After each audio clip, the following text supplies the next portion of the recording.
Alright, we in the dark here, and I love it. It's a little bit of a different video today. Not gonna be good quality, and I'm not sorry. It is wild, the conclusion I have come to today. No, I can't believe it. Where do I put this fucking candle? Alright, there we go. So, I just came back from a 12-hour shift, so don't mind me. But this message definitely needed to come through. Holy shit. Okay, sorry, I really don't mean to do like a cliffhanger thing.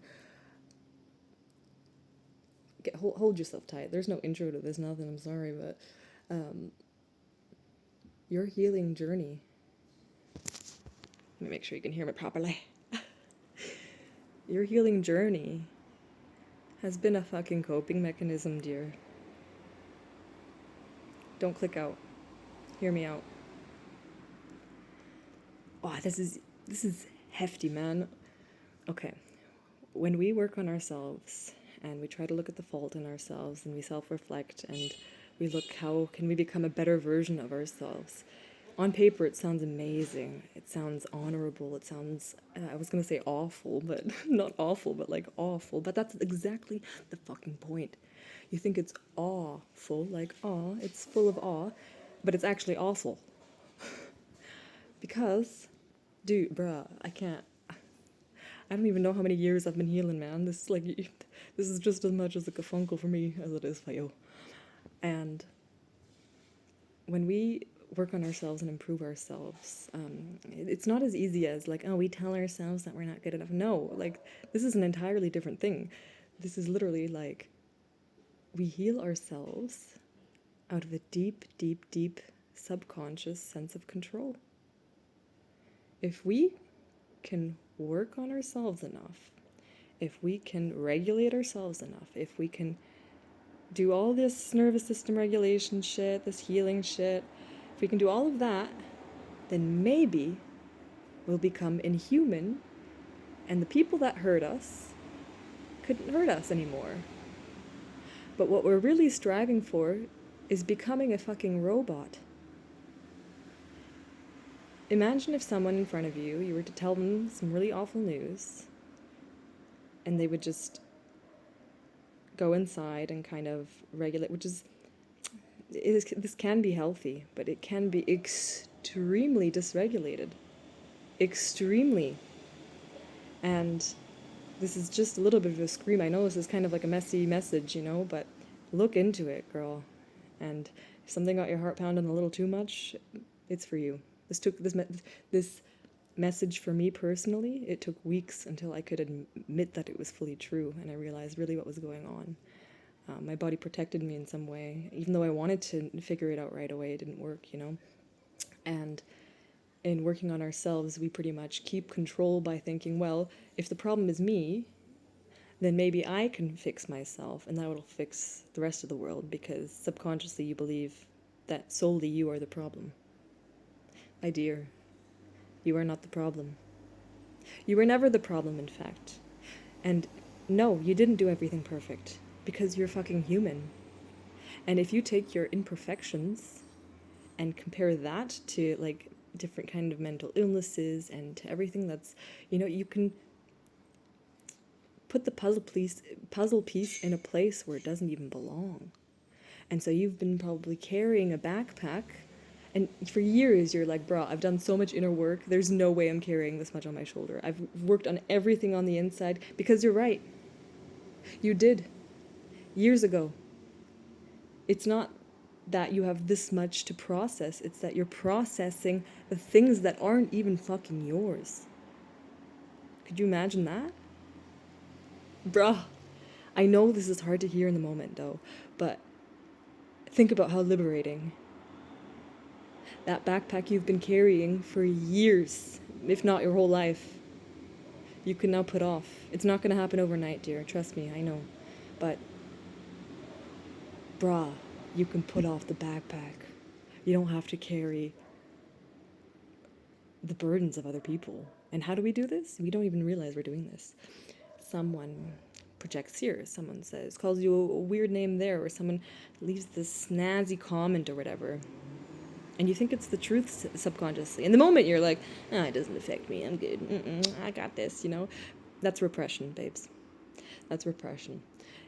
We need to feel it, otherwise, it will come back up in a different way. And I didn't feel it, and I thought, it doesn't affect me.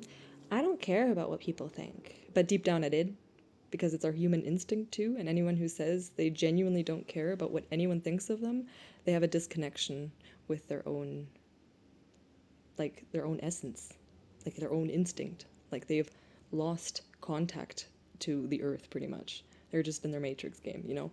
And that's a whole different story. You're not that. I know you aren't. That's why I'm attracting you here. Girl, you're not the problem. Boy, you're not the problem.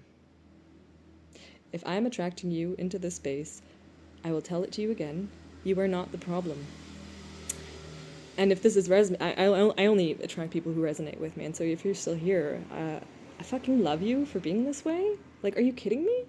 We need more people like this. Don't you dare think that it's a wrong trait of yours or, oh, well, why did I have to self-blame?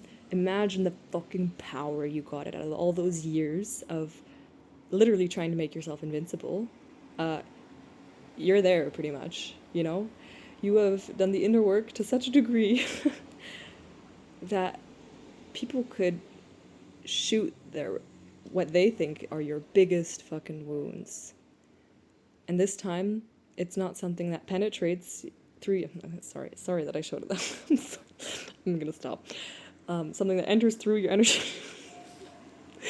Sorry. Can't get my finger out of my head. Something that like enters your space, and then you try to convince yourself that you're not feeling it. No, it just doesn't even enter, because you know it's theirs. You go, oh, honey, that's yours. And you don't shame them for it. You don't go, well, once you catch up, then maybe we can talk. No, that's ego again, babes. It's literally just like seeing it and seeing, even though you see the toxic ego man or woman ahead of you, you know, you also see the hurt little child. You don't just see how someone's just evil, and you always look at the good in their sides. And that's exactly what keeps you in this trap. I'm sorry to say. But, big but on here, does not mean get rid of that gift, because it's truly a gift. But it's even more important to recognize. Sorry. Mocked myself. Oh my god.